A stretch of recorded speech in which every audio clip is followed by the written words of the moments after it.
Bapak Ibu, sebelum kita jauh belajar bersama-sama tentang kebenaran firman Tuhan, saya akan mengawali bahwa di sebuah kota, di suatu daerah, suatu kali ada seorang ibu dan anak kecil yang hidup di tengah-tengah kota yang begitu hancur karena peperangan yang mereka alami pada saat itu.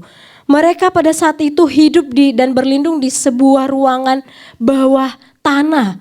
Mereka bersembunyi di dalam situ. Karena di kota tersebut ada peperangan yang begitu menakutkan dan mengerikan pada saat itu Bapak Ibu. Dan kemudian ketika mereka ada di dalam ruangan tersebut, pastinya mereka merasakan kegelapan, dingin, dan seperti tidak ada harapan yang mereka rasakan pada saat itu. Dan kemudian suatu kali anak kecil ini menangis terseduh-seduh dan karena ia merasakan ketakutan. Dan kemudian anak kecil ini bertanya kepada ibunya, "Ibu, mengapa kita harus tinggal di tempat seperti ini? Mengapa dunia ini begitu gelap?" Kemudian suatu malam ibunya menyalakan sebuah lilin. Kegelapan pun tersingkir. Ibunya menyalakan lilin kecil di tengah ruangan yang mereka tinggal pada saat itu, dan kemudian cahaya lilin itu menerangi mereka. Dan kemudian ibu itu memeluk anaknya dan berkata, "Sayangku, lihatlah lilin ini. Meski begitu kecil, tetapi cahayanya mengalahkan kegelapan di sekitarnya." Kemudian anak ini memandang lilin itu. Tetapi lilin ini tidak merubah keadaan yang kita rasakan saat ini, Ibu. Kita tetap mengalami peperangan, kita tetap mengalami ketakutan, bahkan kita tetap tinggal di dalam ruangan ini. Kemudian ibunya tersenyum dan kemudian berkata kepada anaknya, "Nak, memang lilin ini tidak bisa menghentikan perang. Tetapi cahaya kecilnya mengingatkan kita bahwa kegelapan ini tidak pernah bisa menang. Selama ada cahaya lilin dari cahaya ini, maka kegelapan itu akan sirna." Dan kemudian ibu ini melanjutkan percakapannya dengan anaknya. Ia mengatakan bahwa ada seseorang yang membawa cahaya yang jauh lebih besar dan tidak akan pernah hilang di dalam kehidupan kita, yaitu namanya Yesus. Dia datang ke dunia ini yang begitu gelap untuk memberikan damai di hati kita. Dia datang ke dunia ini memberikan ketenangan dan damai sejahtera walau dunia ini begitu gelap.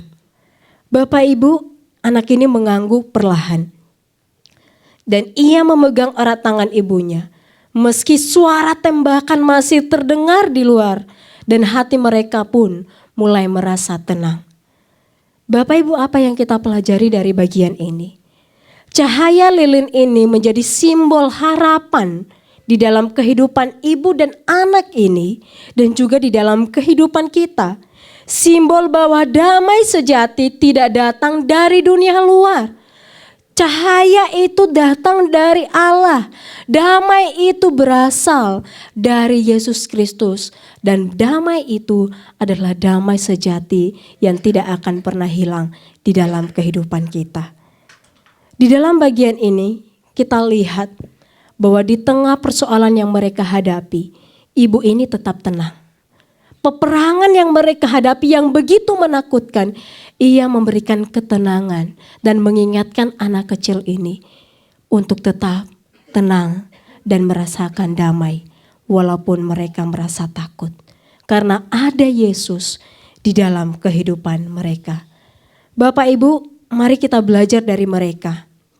Mari kita belajar bahwa dalam persoalan, di dalam kegelapan yang kita hadapi, kiranya kita juga tetap merasakan damai sejati di dalam kehidupan kita. Oleh karena itu di dalam Yohanes 14 ayat 27 dikatakan, Yesus berkata, "Damai sejahtera aku tinggalkan bagimu, Damai sejahtera-Ku kuberikan kepadamu, dan apa yang kuberikan tidak seperti yang diberikan oleh dunia ini. Tuhan menjanjikan bagi setiap anak-anaknya, bagi setiap orang yang sungguh-sungguh percaya kepadanya, bahwa Tuhan akan memberikan damai yang sejati itu di dalam kehidupan kita. Tawaran yang Tuhan berikan dijanjikan bahwa tidak akan kamu temukan dimanapun, bahkan di dunia yang kamu tinggalkan saat ini, tidak akan memberikan ketenangan dan kedamaian. Walaupun mungkin kita bisa katakan di dalam hati kita, duit, uang memberikan ketenangan. Kalau nggak ada duit, kita tidak bisa healing. Kita tidak bisa mencari ketenangan. Kita tidak bisa mencari tempat yang baik untuk membuat hati kita tenang. Bahkan menghindar dari keramaian. Biasanya kan kita seperti itu. Ketika kita waktu libur, saatnya untuk refreshing dulu. Kita meninggalkan pekerjaan kita dulu. Tapi lihat, apakah itu akan memberikan ketenangan? Balik ke rumah ternyata tumpuan kain kotor banyak, pusing lagi. Balik lagi ke rumah ternyata banyak persoalan. Tetap memang itu akan memberikan ketenangan. Tetapi apakah itu akan lama? Tidak. Tetapi ketika kita sungguh-sungguh menerima damai yang ditawarkan Kristus di dalam kehidupan kita, maka kita akan merasakan damai yang sejati di dalam kehidupan kita. Tuhan menjanjikan bahwa damai yang diberikan tidaklah seperti yang dunia tawarkan di dalam kehidupan kita. Mungkin dunia memberikan kenyamanan, ketenangan, bahkan kedamaian di dalam kita. Tetapi itu hanya bersifat sebentar saja. Bapak, Ibu, saya ingin berkata demikian di dalam kehidupan kita. Ketika Raja Damai bertata di dalam hati kita, kekacauan dunia tidak akan pernah menggoyahkan diri kita. Kekacauan dunia tidak akan menggoyahkan iman yang kita miliki saat ini. Persoalan, pergumulan yang kita hadapi, bagaimanapun yang kita alami saat ini, itu tidak akan menggoyahkan damai di dalam kehidupan kita. Inilah sebenarnya perbedaan kita dengan orang-orang yang belum percaya kepada Tuhan. Inilah sebenarnya pegangan kita sebagai anak-anak Tuhan. Yaitu ketika kita diperhadapkan dalam persoalan, ketika kita diperhadapkan dalam masalah, bahkan apapun yang kita alami saat ini, pergumulan yang kita hadapi, bahkan mungkin kita di bulan Desember ini, di hari-hari libur ke depan, kita tidak bisa kemana-mana karena mungkin ekonomi, karena mungkin keadaan. Tetapi kiranya jika Kristus itu sudah bertata di dalam hati kita, maka sebenarnya akan tetap ada damai Natal di dalam kehidupan kita. Jika di bulan Desember ini kita tidak ada baju baru, kita tidak punya sepatu baru, bahkan mungkin peralatan kita yang ada di rumah tetap begitu-begitu aja, itu tidak akan menghilangkan damai di dalam kehidupan kita. Karena Kristuslah yang bertata di dalam kehidupan kita. Ketika Raja Damai bertata di hatimu, kekacauan dunia, bahkan persoalan apapun, tidak akan pernah menggoyahkan ketenangan yang kita miliki. Pertanyaannya bagi kita saat ini, betulkah Sang Raja Damai itu sudah bertahta di dalam hati kita? Sudahkah Raja Damai itu kita simpan di dalam diri kita, kita hidupi di dalam kehidupan kita sebagai orang-orang percaya? Mari kita pertanyakan hal ini dan kita lihat dan koreksi di dalam diri kita. Sudahkah sungguh-sungguh kita jadikan Tuhan itu dan menjadi Raja Damai yang bertahta di dalam kehidupan kita sebagai orang-orang percaya? Sebentar lagi kita akan memasuki tahun 2025. Mari kita evaluasi diri kita. Mari kita lihat apakah kita sudah sungguh-sungguh percaya penuh kepada Tuhan.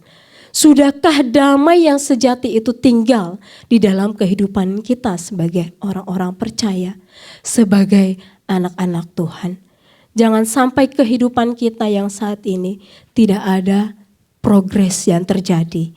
Bahkan ketika kita masuk di tahun 2025 nanti. Mari kita pertanyakan hal ini di dalam kehidupan kita. Karena kenapa Bapak Ibu? Buktinya ketika anak-anak Tuhan berkata, saya adalah orang percaya. Sudah sungguh-sungguh percaya kepada Tuhan. Sungguh-sungguh mengikut Tuhan. Sungguh-sungguh beribadah kepada Tuhan. Tetapi nyatanya ketika ada persoalan, damai itu pun sirna. Ketika ada masalah, damai itu pun hilang. Ketika dompet mulai menipis, damai itu pun hilang. Semua pada tersenyum ya Bapak Ibu. Karena kadangkala kalau kita melihat dompet kita tebal tapi ternyata semua nota, ya tetap sedih juga ya Bapak Ibu ya. Mungkin kalau seandainya ibu-ibu atau Bapak Ibu di sini, aduh notanya bisa gak sih ditukar gitu ya. Udah belanja terus lihat totalannya, lumayan juga ya. Tapi disimpan terus. Mungkin doanya supaya bisa diubah nanti ke depannya ya. Tiba-tiba notanya berubah jadi uang. Ada gak yang begitu? Notanya padahal bisa dibuang tapi masih aja tetap disimpan. Nanti akhir bulan baru lihat lagi, ternyata lumayan banyak pengeluaran bulan ini. Tapi kiranya itu tetap tidak membuat damai itu hilang di dalam kehidupan kita. Saya gak lagi curhat ya Bapak Ibu. Tapi cuman memberitahu.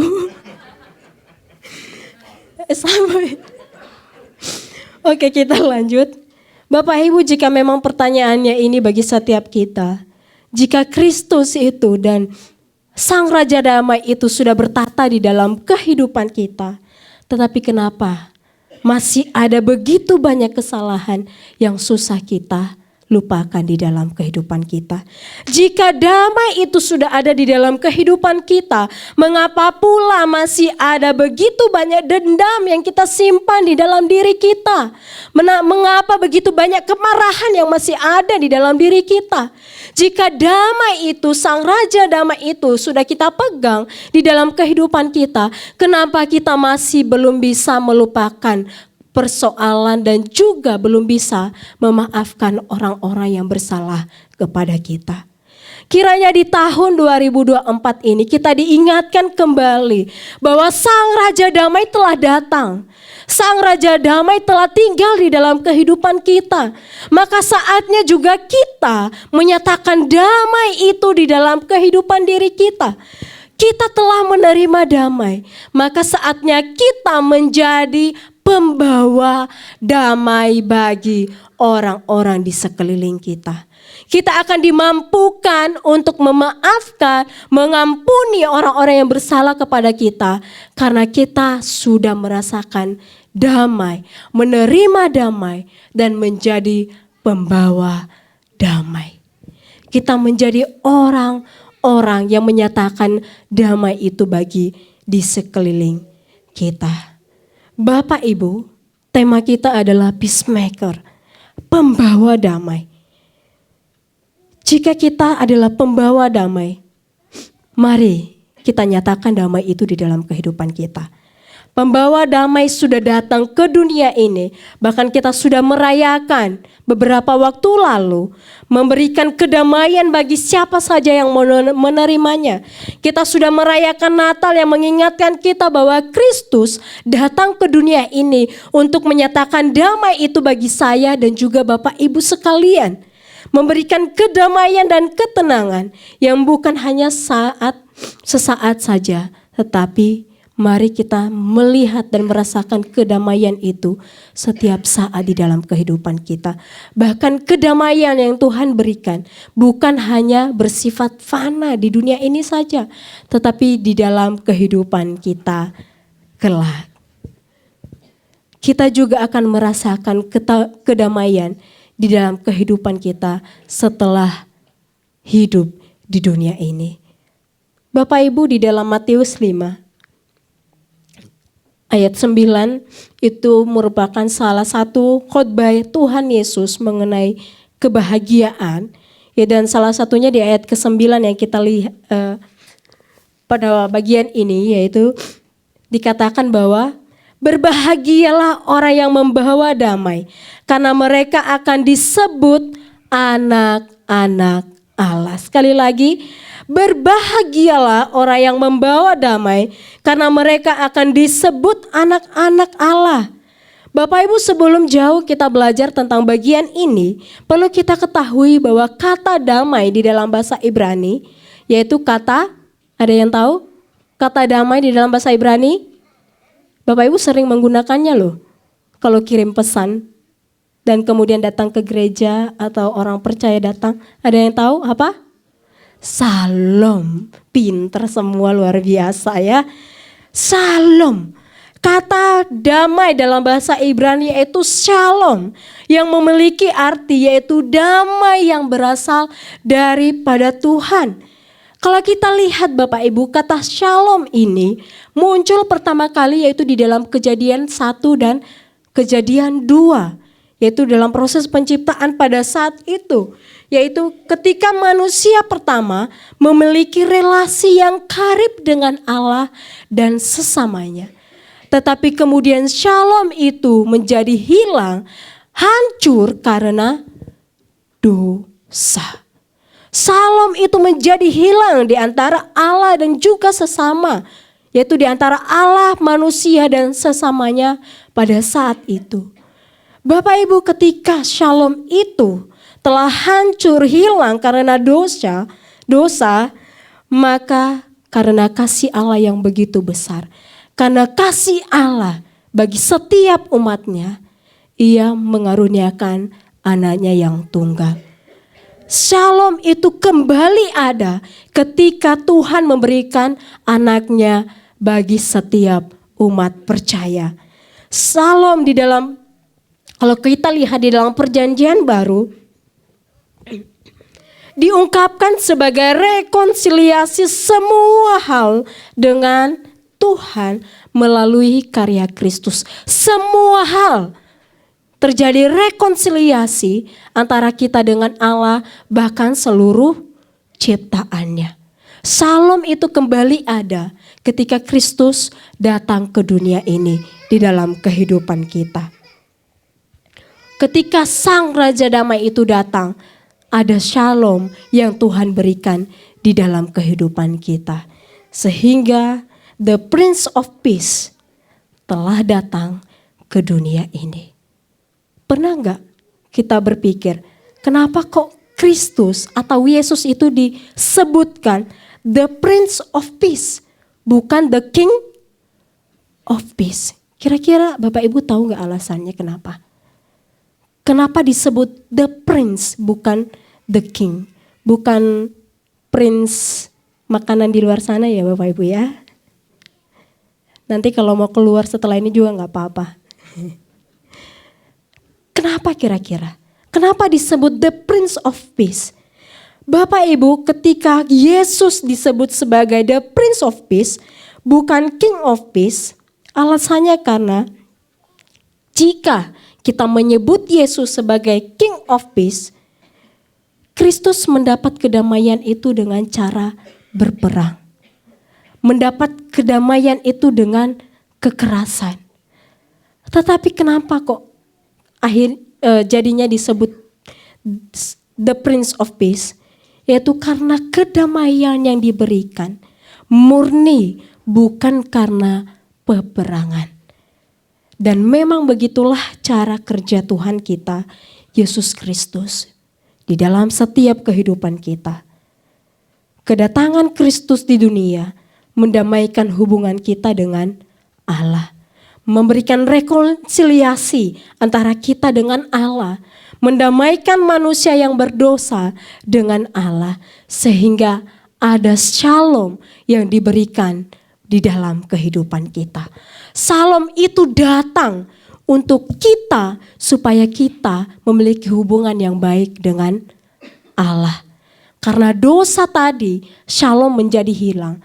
Tetapi Allah sendiri datang mengaruniakan anaknya yang tunggal supaya shalom itu diberikan bagi setiap kita, supaya kita mendapatkan kedamaian sejati di dalam kehidupan kita sebagai orang-orang percaya.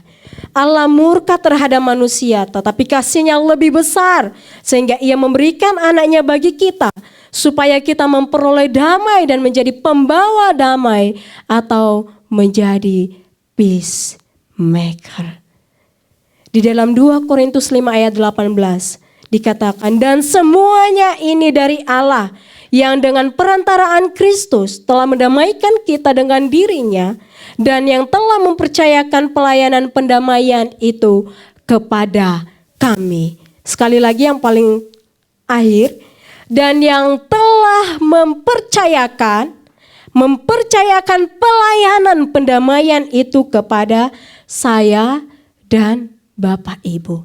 Kristus mempercayai setiap kita, memberikan tanggung jawab pelayanan untuk mendamaikan. Tapi perlu kita garis bawahi, siapa orang-orang yang mampu mendamaikan, memberikan damai? Yaitu adalah orang-orang yang sudah mengalami damai itu di dalam kehidupan mereka. Itu adalah pelayanan yang Tuhan percayakan bagi setiap kita sebagai orang-orang percaya. Sekali lagi Tuhan memberikan pelayanan ini. Tuhan mempercayakan bagi kita untuk membawa damai bagi orang-orang di sekeliling kita.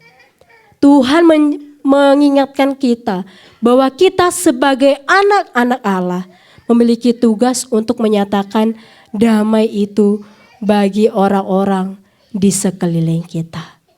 Peacemaker, bukan troublemaker. Kita anak-anak Allah. Kita memiliki identitas sebagai orang percaya.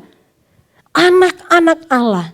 Tetapi jangan sampai kehidupan kita malah menjadi sumber masalah bagi orang-orang di sekeliling kita. Tuhan memerintahkan kita untuk membagi pengalaman yang kita miliki saat ini. Tuhan memerintahkan kita untuk berbagi pengalaman yang sudah kita alami. Ketika kita sudah mengalami damai, maka Tuhan memerintahkan bagi kita untuk menyatakan damai itu di dalam kehidupan kita. Menjadi peacemaker bukan berarti kita menghindari masalah. Menjadi peacemaker bukan berarti kita diam saja ketika ada persoalan. Tetapi kita menjadi peacemaker yang benar-benar menyatakan damai itu di dalam kehidupan orang-orang di sekeliling kita. Jangan sampai di dalam keluarga kita dibenci. Jangan sampai di dalam lingkungan gereja kita tidak disukai. Karena kenapa? Aduh, orang ini datang lagi, bikin masalah aja. Aduh, orang ini ada lagi, bikin repot aja. Aduh, datang lagi, bikin susah aja. Jangan sampai kita dihindari oleh orang-orang di sekitar kita karena kita malah menjadi pembuat onar, pembuat masalah. Tetapi kiranya kita belajar pada pagi hari ini bahwa Tuhan mengingatkan kita, Tuhan mempercayakan kita untuk menjadi pembawa damai di tengah-tengah dunia ini. Untuk menyatakan damai di tengah keluarga kita. Tetap menyatakan damai dalam pekerjaan kita. Bahkan dimanapun kita berada. Oleh karena itu anak-anak Allah, pembawa damai atau peacemaker. Janganlah sampai kita sebut diri kita anak-anak Allah. Tetapi kelakuan kita justru membuat masalah. Bahkan jadi sumber masalah dalam kehidupan orang-orang di sekeliling kita. Sehingga kadangkala karena tindakan kita, karena perbuatan kita, karena perkataan kita, akhirnya kadangkala nama Kristus dipermalukan. Akhirnya nama Kristus dihina karena diri kita, karena perkataan kita. Akhirnya nama Kristus menjadi tidak berharga di mata orang-orang karena tindakan kita sebagai orang-orang Kristen. Saya tidak mengatakan orang-orang percaya, karena pastinya setiap orang-orang yang percaya, ia akan bertindak seperti apa yang ia percayai. Setiap orang-orang Kristen akhirnya mempermalukan nama Kristus karena perkataan yang tidak begitu baik, tindakan yang kurang baik. Biarlah kiranya ini mengingatkan kita bahwa identitas kita sebagai anak-anak Allah, mari kita juga nyatakan di dalam kehidupan kita, dalam perkataan kita, bahkan dalam seluruh tindakan kita. Mari kita nyatakan itu di dalam kehidupan kita. Sehingga nama Kristus dipermuliakan, bukan dipermalukan. Nama Kristus ditinggikan. Dan kemudian mereka melihat siapa Kristus yang kita sembah di dalam kehidupan kita sebagai anak-anak percaya. Bapak Ibu, mari kita melihat bagian ini di dalam kehidupan kita. Kiranya damai itu benar-benar kita pegang di dalam kehidupan kita. Persoalan, pergumulan yang kita hadapi, bahkan apapun yang terjadi ke depannya, mari kita tetap memegang damai itu di dalam kehidupan kita.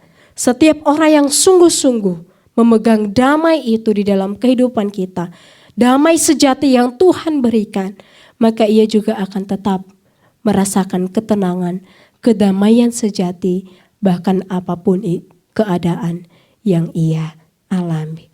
Menjadi pembawa damai, maka kita harus memiliki hubungan yang intim terhadap Allah yang kita sembah. Karena bagaimana kita bisa menerima damai itu jika kita tidak menerima Kristus di dalam kehidupan kita. Pembawa damai, berdamai dengan Allah melalui karya penebusan Kristus. Pembawa damai, berdamai dengan diri kita karena kita sudah menerima pendamaian yang telah Kristus berikan. Pembawa damai, maka juga akan dimampukan untuk berdamai dengan sesama dan juga orang-orang di sekeliling kita. Terakhir saya ingin menutup khotbah saya, yaitu seorang yang bernama John Stott. Dia adalah seorang teolog dan juga pendeta yang cukup terkenal, pernah berkata demikian. Kita tidak dapat memberikan Injil kasih Allah tanpa mengungkapkan damainya. Karena damai adalah inti dari pesan Injil itu sendiri. Sekali lagi mari kita baca sama-sama dalam hitungan yang ketiga. 1, 2, 3.